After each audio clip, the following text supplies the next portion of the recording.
Dawk li jaqbdu tal-linja qed jiżdiedu ta' kuljum f'turija ċara ta' fiduċja fis-servizz tat trasport pubbliku f'pajjiżna.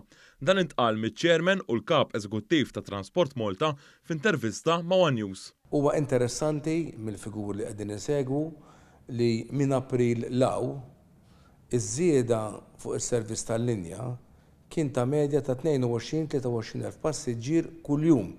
Jiġifieri tal-linja nistgħu ngħidu li qed tirkupra il-fiduċja u qed iżżid kuljum. F'Settembru li għadda kien hemm żieda ta' 24% fil-passiġġieri li jużaw it-trasport pubbliku meta mqabbel mal-istess perjodu tas-sena li għaddiet.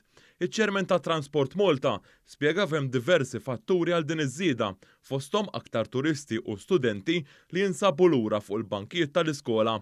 Żied jispjega kif Transport Malta għaddejja bitħejjiet intensivi biex minn Ottubru tas-sena d-dieħla it-trasport pubbliku f'pajjiżna jkun b'xejn għal kull minnu residenti f'Malta.